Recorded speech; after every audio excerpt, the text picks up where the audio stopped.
Yo, what it do, y'all? What up? We back with a special edition. A banger. Labor Day special, baby. Yeah, Labor Day special for you. So we got a homie in the building, 503 JT. Yo, what going on? So he brought up an interesting video that he wanted to discuss with the third. And when he brought it up, I was like, oh yeah, that would be something interesting to talk about. So Amanda Seales was a part of a social experiment for the program called Jubilee. And what it was the title of the video was One Black Radical versus 20 Black Conservatives. So I know a lot of y'all be watching the 1v20s where they be popping balloons and doing all kind of crazy stuff, but not really into that. But these 1v20s, very interesting. There are some other topics that they've covered that I find to be interesting as well. I think it was like one billionaire versus 20. Yeah, that one was nice. 20 lower Morgan class. and Morgan. Yeah, type stuff. So they do things like that where it's Probably people, Kirk versus the people too. yeah. So they do things where you have two very different sides of a coin, and they go back and forth and have debate. So there were a couple. So the way the video works is she makes claims, or whoever's making the video, they make 4 claims. So her first claim was, let's see if I can find it here. Her first claim was, it's undeniable that reparations are just and necessary. Claim number 2 was black on black crime is a result of underfunding and overpolicing. Claim number 3 was that systematic racism isn't just a theory. It's our lived reality backed by data and history. And then claim number 4 was black conservatism fails to address the needs of the working class. Okay, so what I want to do is just kind of deal with each of those topics one by one. I'm going to play a clip, preferably the first, interaction she has with each claim, and then we'll just kind of talk about it, give our opinion. So here is the first claim. And actually, you already have it queued up? Yeah. Oh, okay. Never mind. By 20 black conservatives. My first claim is it is undeniable that reparations are just and necessary.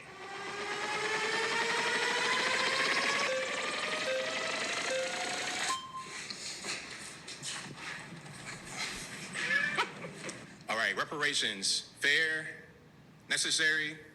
My question would be, who's going to get it? Why would they get it? And how long are we going to sit here focusing on trying to get reparations? It's been how many years since slavery? 150 years, 1865? Whenever there's a real thing that this country wants to do, they do it. Stop Asian hate. Okay, there's a problem with the Asian hate. Let's draft a bill, sign it, and it's done. Anything that needs to be done is done. With us, it's a carrot they dangle in front of us that they don't really want to do. And it's not going to help. We need education. Oh, it's not going to help? No, it's not. We need education. Getting a check from the government is not going to do that. And we need proper education. A lot of us go to these institutions where we're not really prepared, we're not really focused, and we don't get things that help us in the real world. So if you want to help black people, a check from the government, from our tax dollars is going to get raised because, let's be clear, everybody in here is black. We all American, we all got to pay taxes. It'll go to that. So I don't really see how this is going to help us at all. Okay. Well, first I'll start with it will help on even just a moral level.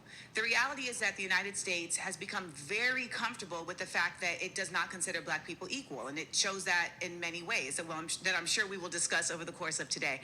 But ultimately, there has not been a committed, concerted effort to shifting the mindset around the use of black people as a labor force in this nation back when it was slavery, now in the use of slavery as slave labor in prisons. So on a basic cultural level, reparations are an act of repair. They are an effort to say, our bad, we see you now. We have seen that done with Japanese folks who were put in internment camps. We have seen that done with Jewish folks. We have seen that done even in the case of slave owners who received reparations. When it comes to the use of tax dollars to pay reparations, and this is going to come up a lot today, it's a matter of values, right? For me, my value system circulates around the fact that I think that as a community, we should all be engaged in repair for our community. So I don't think there should be any problem with there being tax dollars spent at repairing consistent efforts that have been made to impede Black people. So the reparations you're talking about are not just related to slavery. There's reparations that have been discussed all over this nation in different communities as it relates to particular massacres, as it relates to redlining and the impediment of Black people to earn wealth by having property. There's been impediments in various ways that can be repaired. And I want to also just add, there's reparations that are considered a cash payment from a government. There's also the version of reparations that shows up in how funds are applicated to specific groups of people. So there's multiple ways in which what you're stating cannot happen could very well happen. Okay, I think that's enough for that one. All right, so I guess my question is the same as hers, or her claim. I'll question her claim. Do you guys think that reparations is necessary and needed for the repair of relations between Black people? On three, guys. 1, 2, 3. Absolutely. Yeah. Absolutely. What you think this is? Absolutely, without the shadow of a doubt. What? Without a shadow of a doubt. I don't really, personally, I don't What? care where it comes from. Me personally, like if it comes from the tax dollars, then so be it. I just look at it as a tax refund before my regular tax refund because I know America's still gonna give me that tax refund at the end of the year because legally they have to. But when it comes down to where it comes from, I mean, they turn out money to do everything else. Healthcare, you can give it to me in the form of healthcare. You can give it to me in the form of a loan when purchasing a home. There it is. You can give me stipends when I decide to go off to college to further my education. You can give me a stipend if I want to go to a private school versus a public school. Tax breaks. Because So of what many we're talking about. Tax doing. breaks. So there's a lot of different avenues that you can travel Points down. towards loans. It's This- grants. Yeah, grants. All that good stuff, man. We can get real, real descriptive. about the ways that you could pay us back. So one thing I wanted to ask you guys, though, that's been on my mind, and I feel like it's pretty concrete, especially with the president of people that have actually gotten reparations in any way or any form. But what is the why? What is the why that y'all identify as far as for us? And I feel like, honestly, the why is in my head. I feel like it overarches for the main theme and the issues in the discourse in this conversation, at least a layer of the discourse in the conversation in this video. But yeah, like I want to hear from you guys, like what are your ideas of why, or what do we feel about why? Like why we deserve reparations? No, not even deserve. That's pretty obvious. Why have we not gotten it?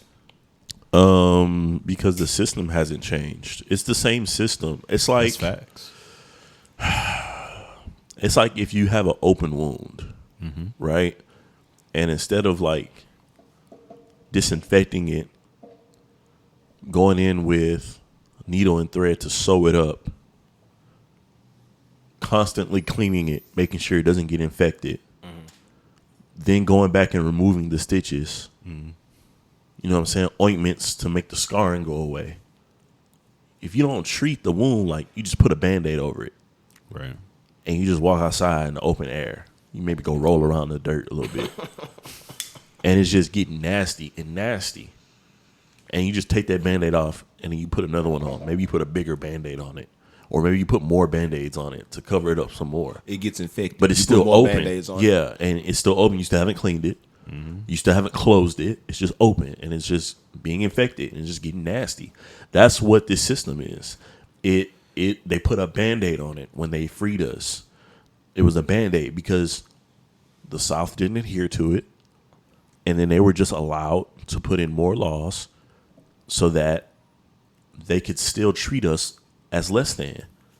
The KKK was allowed to operate freely with backing of the law because a lot of the law was KKK. I'm about to say the forming of the law.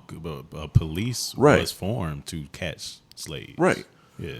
The slave labor in prison That still goes on today, and that started back then when they couldn't have slaves anymore. Oh, well, then we'll just lock you up for some petty crime like looking at a white person or whistling at a white woman or being somewhere where we said you can't be. We'll just lock you up, and you'll do your slave labor then. Yeah, bro. So to answer your question, to wrap it up, I just think the issues have not been directly dealt with. There has been no direct, we were wrong, not they, not this country or whatever. No, we as a people, we as a quote unquote race, we were wrong for what we did. And this country needs to pay those people back what they're due, not putting them out there and saying you have an equal shot while continuously holding you down in law. It wasn't like, it was just like there were bad people scattered and they were just operating as a posse and we just couldn't catch them. No, it was law. Right.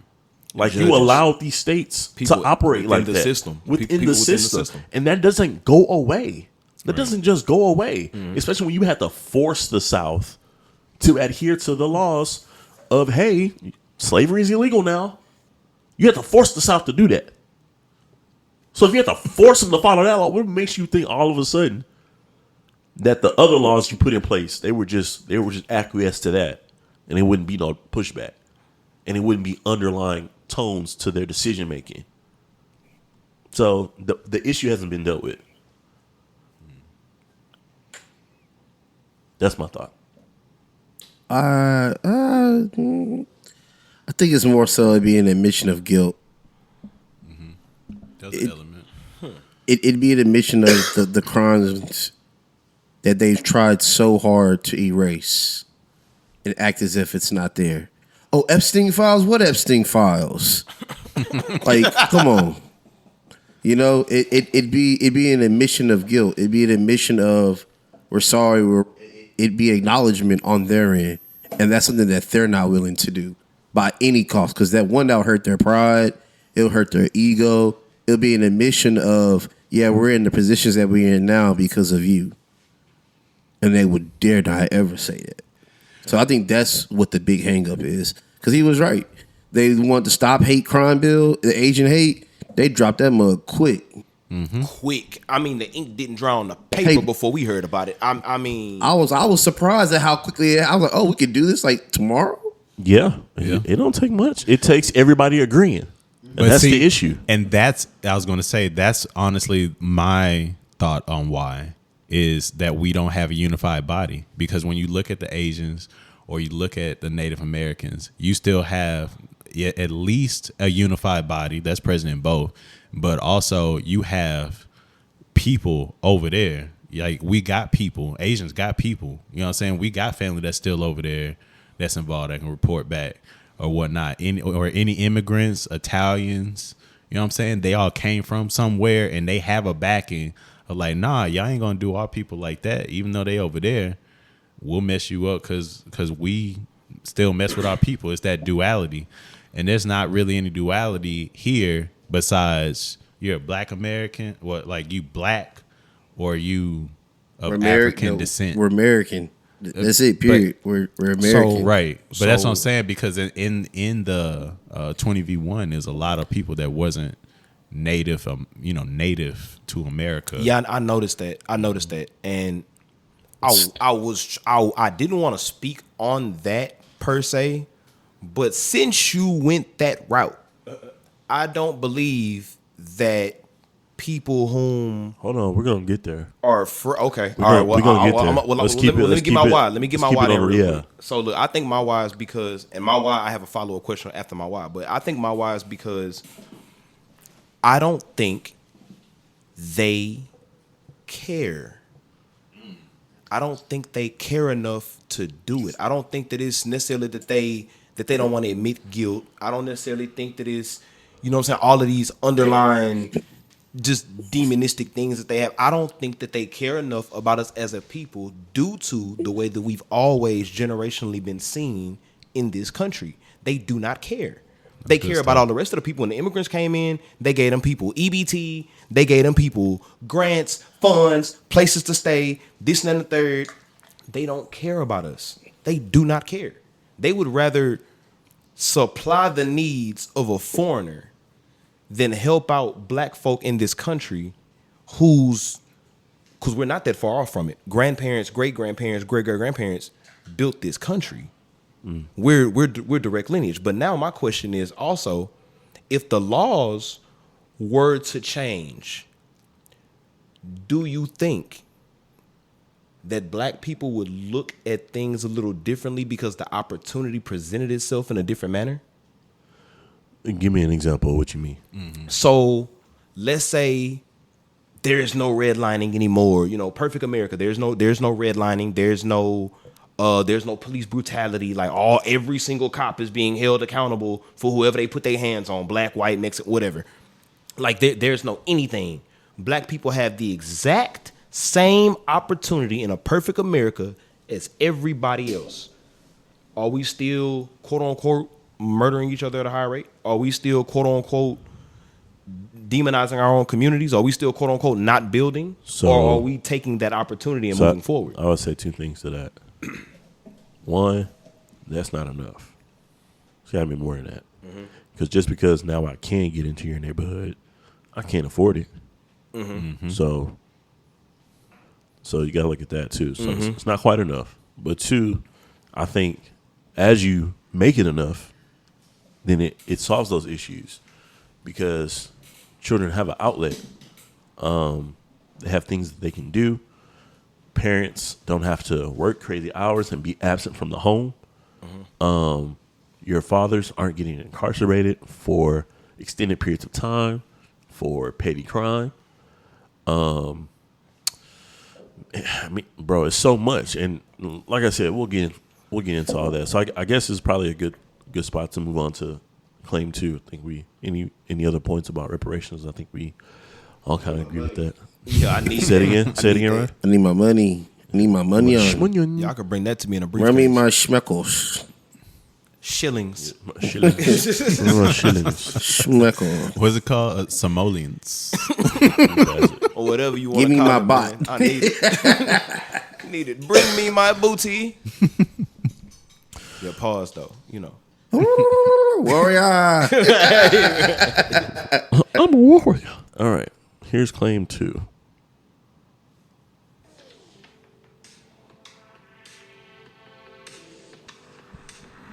My next claim is that black on black crime is a result of underinvestment and overpolicing.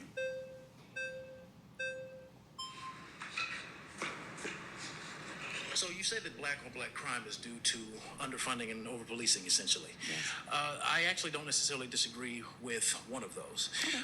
I think that, however, the government, who do you think should be responsible for the funding piece of the black community? Should that be something that the government should step into, or should that be something that we as black people need to handle ourselves? Dr. Jordan Peterson and even Thomas Sowell and several others have stated one thing, that poverty and crime, there's a positive correlation.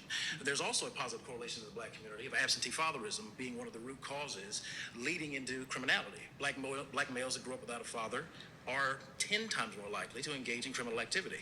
And so I think one of the... Can I put a pin right there and ask you a question? Ask me whatever you like. What is the root cause of there being less fathers present? Bad decision making on the part of the fathers. We live in a patriarchal system.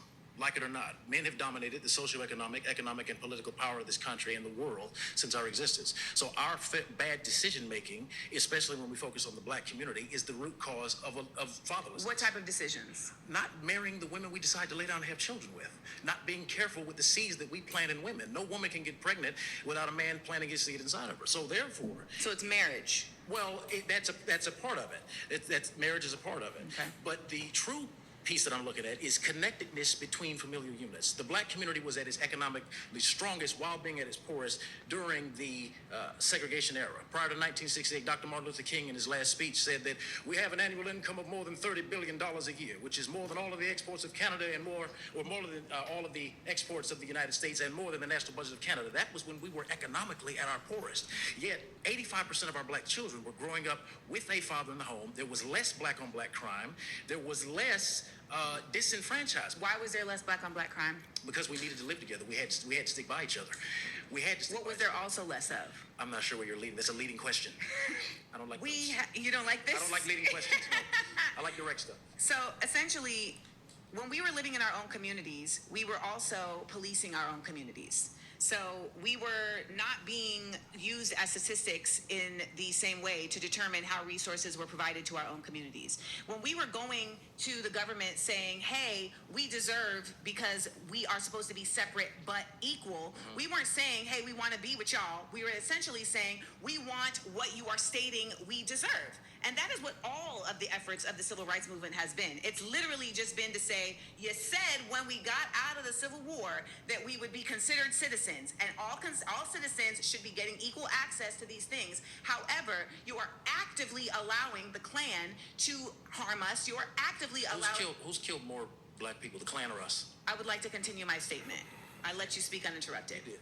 When we talk about this concept of who is harming us, we are really making a false claim when it comes to black on black crime, as if there isn't white on white crime. There's also this unnecessary effort to try and pathologize black on black crime in a way that you don't try to pathologize white on white crime. There are white people killing each other every single day. Now, they may be on jet skis in the pictures after they shoot up their whole family, but nonetheless, there are white people killing each other every single day. Now, much of the reason why you may see more numbers in terms of black on black crime are for two reasons. One, the statistics be lying all the time. We have seen this. We have seen this in a real way. So in New Jersey. In New Jersey. What numbers can be trusted? Because with the previous speaker, I'm about to tell you right now. Okay, so your sources. You can't such number. No, I'm literally about to give you an example of numbers not being able to be trusted. Okay, talk to me. That's what I was doing. I'm listening. Okay, then listen. Oh, my ears on. So listen, in New Jersey, they had a statistic that was created by the police department that said, look at how many black people are committing crimes. Look at how crazy this number is. These black people are so exorbitantly violent. Look at this. And then people went and actually matched the names that they were booking with the faces of the actual people incarcerated. And it was proven that they were lying. So that's one answer. Hold on, no, you're talking to somebody. Okay.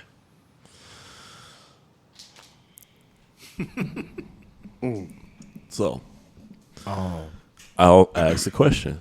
Do you think that the violence that we see in our lower income areas, our ghettos, quote unquote, around the nation, which is mainly predominantly black, there are Hispanic and white people that stay in those areas as well.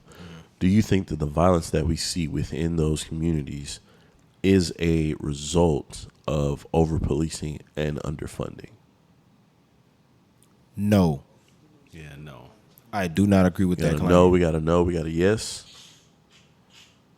Over policing and what else? And Overpolicing underfunding. and overfunding. Underfunding. When we say underfunding, what are we talking? In what way? So like the whole redlining thing made our property value Right. decreased. Right. So then in turn, when you sell, you can't sell for high. Your schools are not being invested into because of your property value is low. So when your schools are not being invested into because of the tax divide, how they divide the taxes, then children are going without. They don't have after school programs. They don't have the arts. They don't have sports. They don't have things to do after school. You're also dealing with parents who then have to work. They have to work. So they're working. Maybe they work all morning and they're able to get their kids and have the night. But maybe they can't get a job in the morning. They have to work at night. Maybe they have to work all day. They have to work in the morning and at night. So then at night, the kid doesn't have anybody there. Then, too, you look at, okay, well, it's two parents, right? Well, that's where the over-policing comes into play. Because the over-policing says, we're going to trump up the penalty for certain crimes. And then we go in and we over-police. Where in some instances, you don't need the police to come out. Maybe you just needed an ambulance. Maybe the situation got to a point where you just needed an ambulance, but the police come as well, and things are escalated. You look at the crack epidemic. We all know that was government planted. So they put it in our neighborhoods for us to buy it and get hooked on it, and then trumped up the charges for having it and selling it. So your question is, do I think does any of that have a So is a sole reason or has an influence? is because of. So yes, the underlying reason. No, I don't think it's the underlying No? reason. Okay. I think it's part of the reason. I would say it is. Can I argue that it would be? I would say that it would be more opportunity and proximity than I think it is a. You know what I'm saying? A over policing and underfunded, because we as black people aren't stupid. We see a lot of cops. We not really trying to make no moves. You know, we kind of wait till the cops die down. So we're really looking at opportunity. But the reason why we're looking at opportunity is because of our placement overall. JT, I'm gonna speak to what you just said about if we see some cops, we gonna move around. Why couldn't we get our ones in? You said, why couldn't we get a what? Why couldn't we get our ones in? And it's us. It's our people. You got your people. I got my people. You saying like It's you random and your people. brother have a dispute while we can't throw hands. Somebody call the cops don't just be. Not even call the cops. You said if we see cops. That speaks to the over policing. Got We can't you. even have a moment like that. I'm seeing what you're saying Because he it's called gonna the be cops a cop. coming down the street. It's gonna I be a see cop. what you're saying. Yeah. Okay. That's a good. Or that's a even- good perspective. I think the opportunity part plays a huge role because I think it's secondary to funding. I'm gonna give you another one. Because And that's how I was looking because at it. without the funding there to bring in the eyes and the attention, no one's going to want to give those people an opportunity to do anything because there's no funding involved. I'm gonna give you another one. Hey, before your example, if y'all So it's a don't mind, byproduct more so than anything. Yeah, that's what I'm thinking. It's because more it, so. it might even empower your example. But I agree with opportunity and proximity, and I feel like there's no way that it's underfunded and overpoliced. I do not believe that that's a possibility, because my thing is, as far as crime in Houston, because I be driving all over, and we know where the spots are. We know how Bissonnette used to be.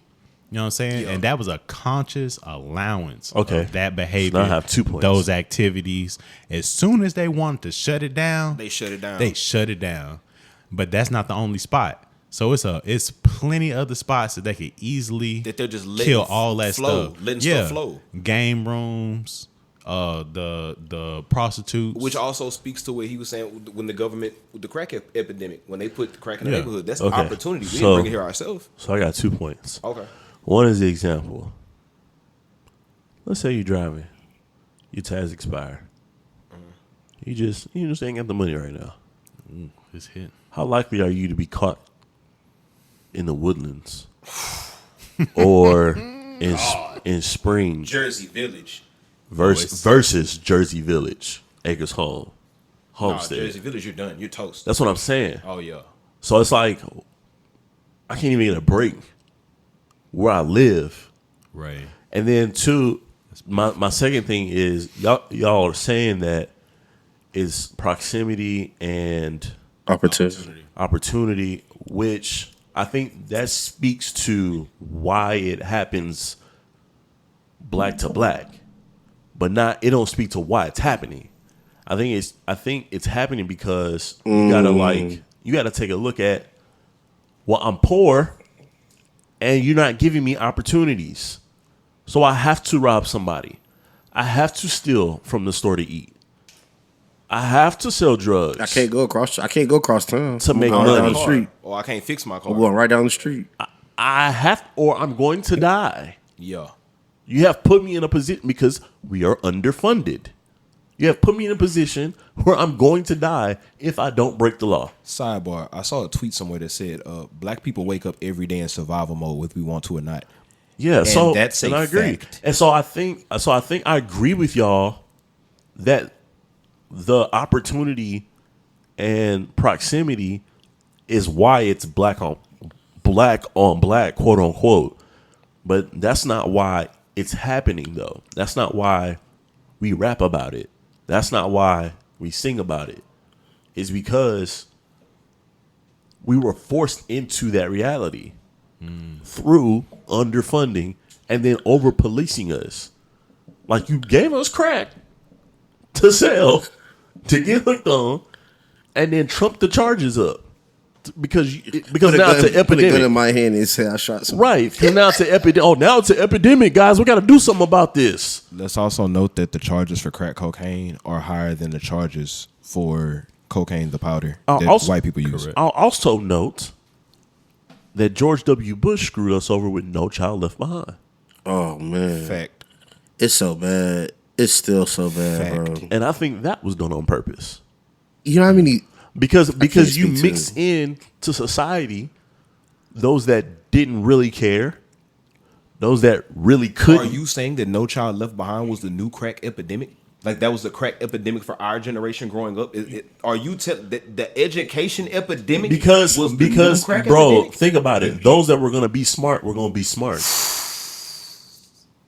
We weren't worried about y'all. It's the ones that showed themselves either not to put forth an effort because of whatever, and not to blame it on a child 100% because it's a child. But whatever the situation is, dad's not home because he's in jail because he was on, like, the whole thing. It's like now we're allowing you to be a functioning part of society. It's like you infiltrating, because at first it was like we could see who wasn't making it. Who didn't have it all there? Yeah, and we could invest more into them and or place them where it made somewhere in sense. society where they give can a still be a trade, productive whatever. citizen. Yeah, 100%, bro. Now they're just everywhere. Bro, I have a That's a I have a class of 33 kids. I'd say 40% of them have some type of IEP 504 plan. IEP 504 plan. Whether if it's dyslexia, ADHD, whatever. Bro, almost half Get me my started on vaccines, my bro. class, bro. Don't get me started on vaccines. And then I gotta do Black? no, they're Mostly black? all Hispanic. All Hispanic? All Hispanic. Wow. It's an all Hispanic class. Ninth graders. That's early to be in there off them things, man. I ain't gonna lie, that's a little early to be in class. Nothing, boy. Dog. It is sad too, because like when I first got there, it wasn't that many, but it seems like every year it's getting worse, bro. Like majority of our classes have some type of plan in place for them. And I think a lot of times it's not even like they have ADHD, but I think the parents know, and it makes it easier for the kid because they can elect to take certain tests or not take certain tests. So like tax tests they don't have to take is bypassed. That's this whole No Child Left Behind thing, like to develop a plan for you to be able to not to do certain things because that criteria is being held to a certain level of student. But since they have these issues or things that they're dealing with, they don't adhere to that same criteria.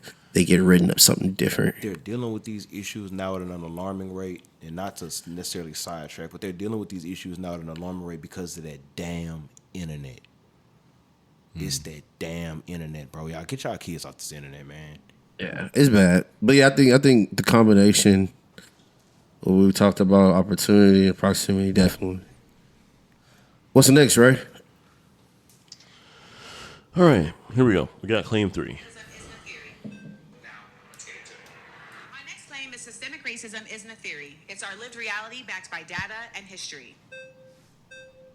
I'm going to be going on to Whatnot to see how many photos. Oh, we got an ad.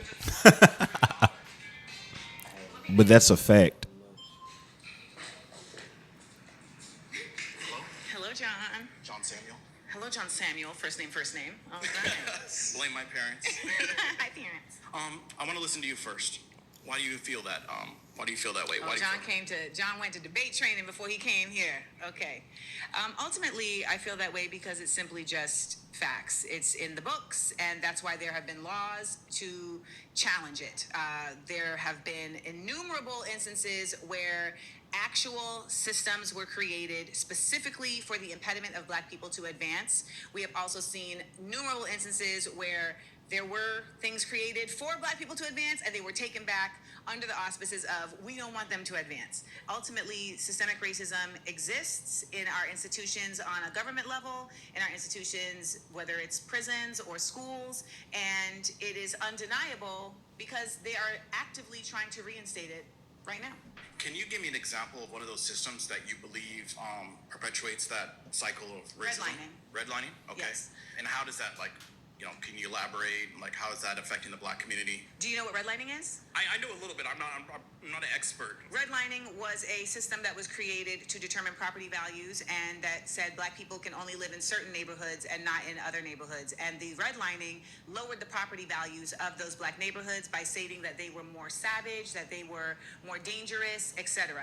Thus, they were not able to own property that was on a level of par to their white counterparts. There were also many efforts at just simply not allowing black people to get loans for property, putting them in predatory scenarios where they were being essentially unable to own land. And that inability to own land, but still having to pay out a mortgage, if you will, or a rent, continue to put black people in a conundrum of not being able to excel at the same economic rate as their white counterparts. What I'm hearing from you, if I'm hearing correctly, is it feels like in the United States that for a while we've kind of established these systems at their foundation, and they've continued on, and they've continually just oppressed black people, and we haven't dismantled them, and we haven't done much to them, so they continue to complete the cycle. Is that what I'm hearing correctly? Well, in many of these systems, they have been dismantled maybe in name, but because this country has never dismantled the culture of racism, they end up still living in practice. So we see that, for instance, in the way that the appraisal system works. Now we saw there was an entire documentary on how appraisals have been also very racist, home appraisals, right? So your ability to sell your house for the value that it deserves. Right. There were a number of homes, particularly in Marin County, California, where black people had one appraisal when they had their blackness up, so they had their dashikis hanging, and they had their Black Good Times poster, but then when they removed all of those items and put up white people and a dog in the house, and then had their white friends come and pose as the owners of the home, the appraisal was significantly higher. And we have seen that in a number of instances. Now, of course, that is just Marin County, but there are a number of other scenarios where this has been relayed, and that's why there were certain efforts by the Democratic Party to say, okay, well, we're going to try and step in for this. All right. So, what do you guys think about systemic racism? Do you think it exists? Do you think it is It absolutely exists. Do you think it is a factor in our everyday life as African Americans? Absolutely. Absolutely. Black American, absolutely. Right? Come on, dog. What are we doing here, bro? Come on, dog. Are we living in the real world? Is everybody eyes open? Yeah. Absolutely, man. Come on, man. It's a real thing. And for those that say it's not, you're living in a very small percentage of the world, and your view on things is very skewed. Like the young brother. Well, I think that's the next clip, but yeah. Nah, look, check it. Yeah. I know exactly what you're talking about. Yellow shirt. I know exactly what you're talking about. Nah, look, if you don't think systemic racism is an issue, watch clips of how white people talk to the cops on YouTube versus the way black people talk to the cops on YouTube and the results thereafter. Completely different. Mm-hmm. Totally different. Completely different. That white man would roll that window up on that cop. I ain't giving you shit, pig. Whole nine. You work for me. Yeah, Can bro. you imagine, dog, telling the what's cop your badge? And I was just like, well, sir, I'm gonna just get my sergeant out here, such and such and such. Black person do that, they gonna bash your window in, open your door, tase you, put your face on the pavement. He was reaching for something. Oh yeah, that's the one. That's the one where I fear for my life. They're gonna fear for my life, dude. Like, you pussy. Yeah, so definitely agree that they're like I said to your first initial question, Daniel, about why we haven't seen reparations.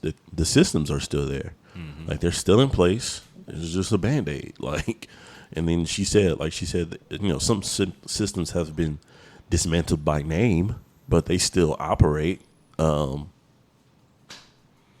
under a different name or in a different way, but still with the same goal and with the same results. So, yeah, man. That's why sometimes I don't even like getting into race talk with people outside of the African American community, because it's like they'll never really understand. They'll never really understand.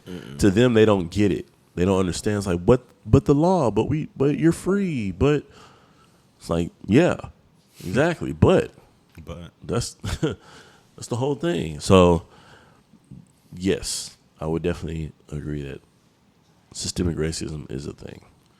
No, for sure, man. And honestly, when I thought about it in the context of the show, I don't know why the thought came to me, but I know me personally, it's two things I hate to see: WASPs and cops. Both are aggressive for no reason. But then it's funny to think. I'm sorry. Nah, it's cool. It was meant to be a little bit. But it was funny to think too that what black women see as WASPs and cops, bro. Tread lightly. The medical community, bro. Yeah. When you talk about systemic racism, bro, that's the first thing that comes to my mind is that black delivery women. room. Bro, them nurses. Our mortality rate is out of this world. And it has nothing to do with just because we are black. There's no way you could tell me that at all, bro. Like that, Agreed. you got That's that. scary. And, it's not even just a delivery room, just medical procedures in general. I've been seeing a lot of black women have their babies at home. The natural births. Yep. and don't have no in a issues, pool. huh? Yep. Yeah, ain't it wild? Midwives are back. Yeah, Birthing get you a is doula, supposed man. to be natural. Hey, I'd gravity. be down for that. Yeah. I mean, My look, first kid. nursing is supposed to be natural. Gravity is supposed to take effect. Yeah. Laying on your back to have a baby is not practical. That is Yeah. what it is. Right, It's been man. proven. It's science. Yes, 100%. 100%. Like, how were they doing it before? Squatting. Squatting. At the Getting their eagle on. bro. Drop down and get your eagle on. Getting their eagle on. Down, sit. Yes, sir. In there. A center. A center. Yeah, bro. That is factual. Man, look. Systemic racism is definitely a thing. You cannot tell us otherwise. Making 3 times the rent to get into an apartment or a house is impractical. And I feel like that's also rooted in white supremacy. And I'm going to prove it one day. Now, it might not be today, but I'm going to prove it one day that is also rooted in, like they said, those people had more of an economic opportunity than we did. So what's in the white folk pocket ain't in what's in our pocket. So the white folk can go in there and 3 times the rent, put their granddaddy on there as, this and then the third. We can't do that. And bro, why you bring that up? I'm not even gonna lie. This had me up at about 3 or 4 a.m. a couple times, bro. But the power of the government, bro, and to assess out paperwork and paper trails and communications and whatnot. I feel like there is a list. Every single person that has ever paid for a forgery to get into your apartment, that just as soon as they call whatever protocol, whatever code name, they just gonna send the SWAT, bro, send ICE, whatever, bro. Like, cause there's no way that everybody, you know what I'm saying? Cause that's just like, what was it that everybody got from the pandemic, bro? The actual loan joint. Stimulus checks. Oh, you talking about the PPPs? PPP. He's talking about the PPPs. Yeah, cause stimulus. Everybody got stimulus. You talking about them triple PPP, Ps, man. bro. Y'all was out here getting them triple Ps, man. Bro, and then it's public record too. Anybody got business? It's like, oh, did you take a PPP? Oh, you got a PPP. I don't think they care that Congratulations, much. I don't think they care that much, bro. Oh no, I'm not even talking about the people that did it. They have gone after people that did it. I mean, they've gone after a few people, but I don't yeah. think they care enough. I feel like if they went after you, your paperwork would. But that's what I'm saying, bro. They care when they care. No, first all the time. All the time. 1,000%. No, it depends on how egregious you went. Bro, I've gotten arrested for weed. I've gotten a ticket for weed. I've gotten let go for weed. Right. It like Bro. I've been to jail for weed and I've been let go for having more weed on me than I when did you went- when I went to jail for weed. Bro said throw it out. I threw it out. He let me go. Didn't give me a ticket or nothing. Didn't care. Hey, Just man. got a ticket in the country. State trooper. And 14 grams. What he did. Made me throw it out. Gave me a ticket. that makes me think about something else. And Ray, you can tell me if this needs to be like moved or like on pause. But how do we feel? Because I feel we already kind of, the last point was black on black violence. But how do we feel? How would we feel about a program that add police? Like your literal area of jurisdiction is just where you live, bro. That's it. Don't do nothing else crazy, or So, that needs to be elevated Are to you another saying level. if, like, let's say, just, Ray's from Acres Home off Norfolk Manor, are you telling me that if I get pulled over in Ray's neighborhood or vice versa, that they now have to converse or seek out what they want to do from the police from my hood? Like that's how, like, that's what you're saying? No, I think he's saying more like. I think that's dope. If that's what he's Like, saying, no, I like, think say, that's dope. Like, say you become a police officer. Okay. Well, where do you live? And then that's my post. That's where you patrol. I mean, that's dope too. Not as dope as What you was thinking? Acres Home police having to talk to Northwood Manor But police I ain't to see gonna what lie, they gonna bro. do about me. It's already like a layer ish of that, bro. So, But I'm saying, even if it's like you stay in Spring, but you're willing to move back to Homestead, Yeah. then we'll plant you at a house in Homestead. That's where you live. Yeah. And that's where you patrol. Okay. Like, you're responsible for where you stay. Like, not just. I like Because then it puts into perspective, like, I'm not finna be out here being a crash dummy. Because niggas know I stay on such and such. yeah, we see you at the corner store. We see you get gas every day, boy. We know what you drive regular. Yeah. And then it'll also keep out those of a different ethnic background that don't really want to be in our neighborhoods anyway. They just Right. they They just dick gotta around. do a job. Yeah. Well, you ain't gotta do this job. You can go. Yeah, you can go police patrol where you stay. Where you stay. Okay.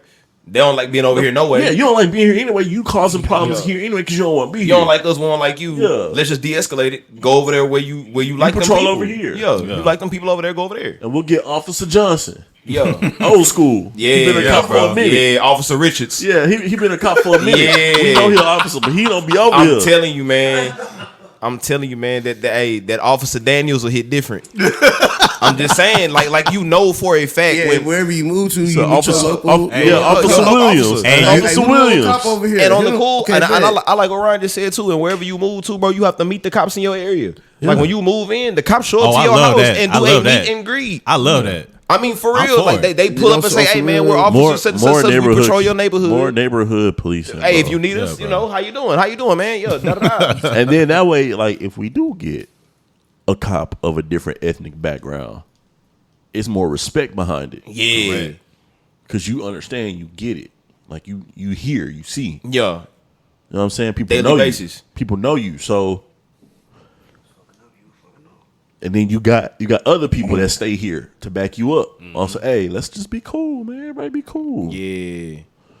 That's Hey what man, I you ain't want. gonna talk to Officer Johnson like that, bro. You ain't gonna be here talking to Officer Johnson I mean, like we that, love bro. our neighborhood, Like you get that kind of love in the gas hood for station. real. It's like, hey, I need to speak to a supervisor, man. Somebody get Mike on the phone, bro. It ain't even by last name when you go. And he for pull Mike, up in his bro. regular He ain't car. going Mike. and imagine, bro, D, bro. Imagine you call the laws and they escalate it and they call for the supervisor, but the supervisor stays in the hood too, and he pulls up on foes. He's Bro. green line. Bro, real The talk. 'cause- sergeant is green line. Bro, the cops, they need their supervisor to be like Comcast, bro, because my supervisor pull up on me in a minute, boy, for no reason. Like, where your cone at, boy? Nah, you need to put that cone out. Not for real. But I like that though, because like I said, you'll get love in the hood like that. So if you come across an officer that gets rowdy at any stop, or you get an officer that's, you know, or somebody at a traffic stop that's getting rowdy, like, let me see your ID, and they get to doing a bunch of extra. Them boys on that corner gonna be like, hey, bro, hey, chill out with Officer Johnson, bro. Officer Nelson ain't do nothing to you. Officer Chadwick ain't do nothing to you. Like, chill out. You know. All right, y'all. Let's get into this last claim. Wrap this up. It's been a great special edition pod. Oh, yeah, for sure, man. Dead Boy 503JT. Go follow us wherever you listen to podcasts, please. Yeah, at 503JT all platforms. There it is. All right. Last claim. Burkina Faso is not. That's time. My final is Black conservatism fails to meet the needs of the working class.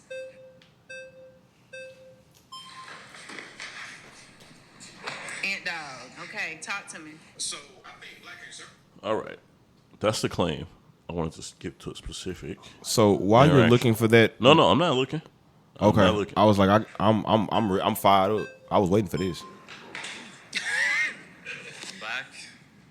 So let's talk about facts. I just want to move back to systemic racism because you mentioned systemic racism earlier. I just want to look at 3 applications of systemic racism against white people and against East Asians as well. So for example, we have the National College Attainment Network, which defines affirmative action or even race-conscious admissions as taking race as one of the factors in whether or not you're going to admit a student. And we noticed that when race-conscious admissions was out of it, black enrollment dropped 64% at UC Berkeley. And that is an act of systemic racism. Trying to look at people's races and allow them into colleges whether or not they're of a said race is racism. And it's race conscious. And Martin Luther King's most famous quote is that he doesn't want his children to be judged based on race, but by the content of their character. And the content of people's characters also includes merit. We have another example of systemic racism. Burgess Owens, he's a representative out of Utah. He's a black Republican representative. He called out the MIT president for having black-only dormitories. I mean, what does that mean? Why are we trying to segregate each other and say that black people feel safer amongst black people? And the truth is, they're actually more in danger when they're around black people. And that's unfortunate. It's sad that I'm saying this, but it's the case, and I have to say it because it's true, okay? Black people are killing each other at a vast, crazy rate. Black men rapping about it. It's savagery. It's barbaric. And we shouldn't be doing it as a people. We should try to get more Ben Carson's. Ben Carson's cousins were murdered when he was younger, but his mother came to him and gave him a book and told Ben Carson to read and study so to not be like his cousins. And Ben Carson separated 2 twins at the back of the head, and he's known as one of the best pronounced neurologists or neuroscientists that we've ever seen, right? Ben Carson said that slaves were immigrants. Well, they were brought here to the United States, and many of them were slaves, and we know that to be a fact. What is the difference between someone being an immigrant and being a stolen person? I mean, I understand that many people were stolen here, but 90% of historians agree that slavery would have not been possible if black slave owners within Africa didn't sell off their people. White people didn't show up and just start stealing people. They didn't do that. That's not how that worked. They literally did that. But they didn't. They worked with black owners and the Arabs. Literally did that. It's funny, and let's talk Arabs about did that as well. And I think it's They very did it in the important. 7th And I century. think it's important to note that there is an oversimplification of history as well as of black people in Africa. There's a failure to acknowledge that in Africa, black people did not consider themselves black people. That was a racial distinction that was solely created by white oppressors to legitimize slavery. Arab oppressors, actually. The Arabs did it in the 7th century. They were the first ones. They did not name it under blackness. They simply just decided we're going to go and have enslavers. This was a decision that was actualized and then tried to be pushed forward through eugenics. Literally, there was an executive order that was passed a few months ago that said that Donald Trump wants to now control the museums because he wants to take back control of the narrative around race. And in one of these museums that they cited was that there was a display that speaks about race not as a biological thing, but as something that has just been created as a social construct. And he stated that that is an incorrect expression of race, that race is biological. But it is biological. Like, let's look at our phenotypical traits, the nose differences, wow. the hair texture. It's a biological thing. Sure, there's a social concept, but there's biological differences. Sir, you're very convicted in your lack of information. Okay. All right. So the topic was about black conservatism, not addressing the needs of the working class. He got up there, kind of derailed it. This was also the gentleman on the panel who we discovered is not even really African American. He was born in Somalia. His parents were born in, was it Somalia or? No, it wasn't. It wasn't. Geez, I forgot. I don't want to misquote. Let's see. I mean, unless it's a place in Somalia, but No. it wasn't that was said. Oh, so you guys are all from Angola? Angola. I found that Nice. perfectly. That's good. Dang, you wrecked that. Oh, that was All right. nasty. So yeah, he was born in Angola. His parents were born and are from Angola, and they moved here when he was a child. So he's not even aware of what we dealt with here in the United States for 400 plus years, right? Say that again. Say it again. It's Inception. Yeah. So what I want to ask is, with that thought process coming from someone who's black conservative, do you feel like her claim was true that their concerns, the things that they're concerned with, don't really address or help us, the black working class? I.e., we see that she wanted to talk about that. And he was so wrapped up in systemic racism and how it doesn't exist. Like, Completely dodged the question. yeah, had nothing to Absolutely. do with what she was asking. So I find that to be true with most everyone that came up on the panel to debate her, is that they were missing the bigger picture. The folks was always on, and I get it. Some people feel like, well, why can't I just control what I can control? So that means let's just stop killing each other. Let's stop glorifying that stuff. Let's work with each other. Let's build ourselves up. And you see that as a more obtainable goal because you can't control what those in power are doing. But it don't speak to the issue because we've seen in the past when we have done those things, those in power come in and they make laws to change it, or they use force to change it. They've burned down and bombed our cities. They flooded our cities. They've built infrastructure and freeways through our cities when we were prosperous. So, what are your thoughts on that? So, conservative refers to a political philosophy emphasizing tradition, individual liberty, limited government, and free markets, though its specific tenets can vary globally and over time. In the United States, American conservatism emphasizes these principles alongside individualism, traditional values, and a strong national defense, while resisting rapid social change. Historically, the term has been used to describe movements aiming to preserve established institutions and values, such as the Bourbon Restoration in France or the American Founding Fathers' emphasis on liberty and rule of law. Now, jobs are created primarily by businesses, entrepreneurs, and individuals who provide goods and services to meet societal needs and demand. While governments can indirectly influence job creation through policies and spending, and small and startups play a significant role, the fundamental engine of job creation is the private sector's response to market opportunities and consumer needs. With all that being said, I say that to say that I don't believe any particular side of America creates jobs. I think that we as people have the ability to create jobs depending on what we support and kill jobs depending on what we support. So if there's a lack of jobs somewhere, then maybe we should shift our support To that position. you see what I'm saying? If you don't want robotic cashiers, then stop shopping at places that only offer you self-checkout. You see what I'm saying? Like, stop supporting these people. If you don't support caffeine because of whatever they do to the people that get the beans, wherever they get the beans from, then don't be at Starbucks. Like, People can't give up their Starbucks. no, but I'm just But saying. just, yeah. If you don't like fried chicken, bro, ain't nobody putting a gun in your head telling you go order number 3 at Popeyes. Nobody's doing that. Stop supporting those people, and then you will see it change and shift to what you do support. Yeah, but the counter argument is that's what I have around here. That's what I have. That's what's around. Yeah. So we're into that issue. I think jobs isn't necessarily a left or right thing. It has to get done, but I think the value and the ethics of it turns into left or right. So do you think one side in particular creates jobs, the left or the right? Do you think one supports having jobs over the other? No. You know what I'm saying? I don't think so, but I think it's how they go about it. No, I can see that.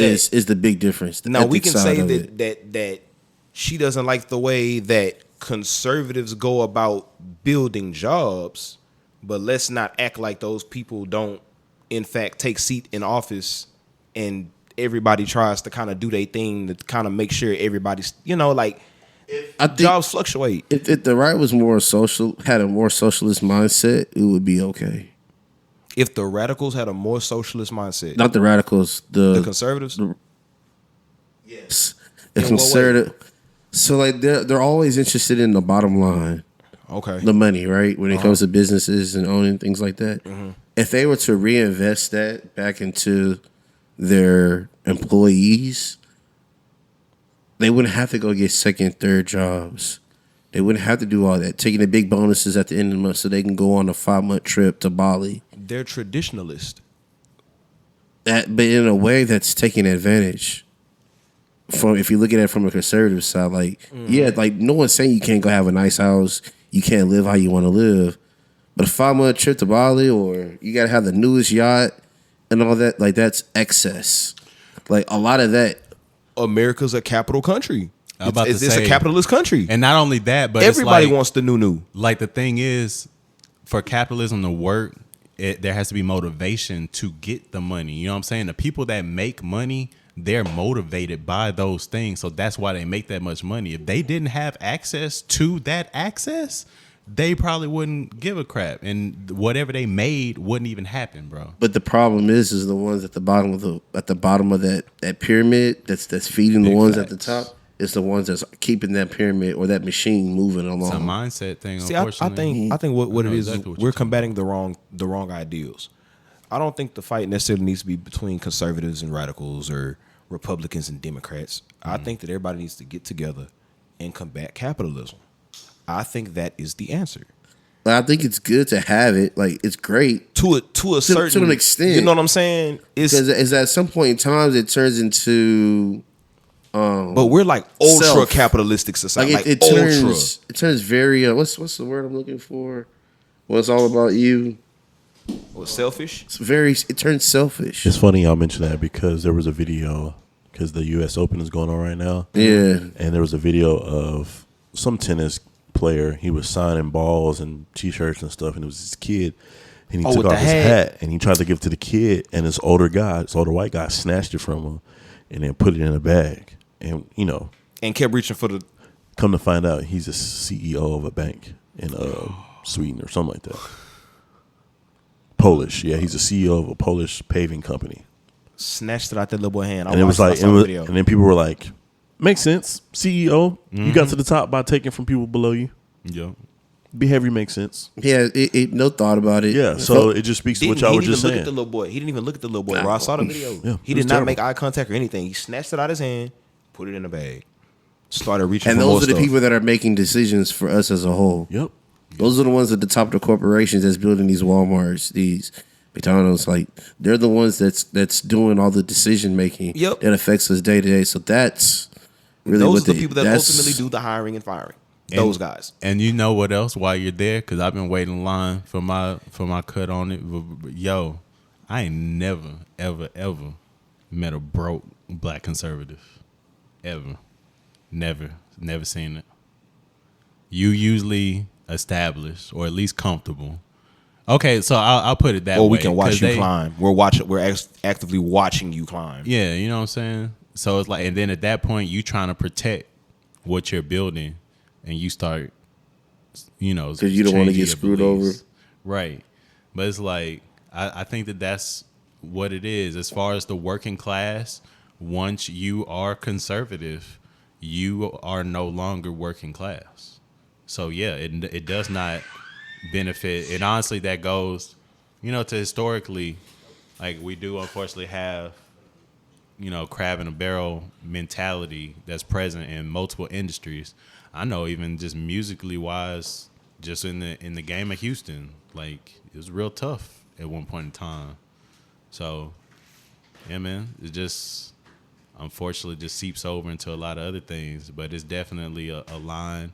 I don't see if it is really as conservative or radical, because I do feel, at least in the depth of everyone's souls that participate in this, I feel like anyone that identifies as black. If that makes sense. You know what I'm saying? Because obviously there were people that, were Somali, I'm Mongolian. Yeah, exactly. He don't count. He not in that list. I'm talking about other people like the young lady from Chicago. Talking about all that. She's black, but I feel that she's just, that's what I'm saying. Ray said we were going to get to the black thing. Those people were not. A lot of those people were not black. For sure. Most of them were not. Okay. So, That's why I said what I said. I feel like anybody that was black, that identifies as black, they identify as black. So we still have the same goal from the top, but as far as that middle, it's a hard line in the thinking of the have and the have-nots, bro.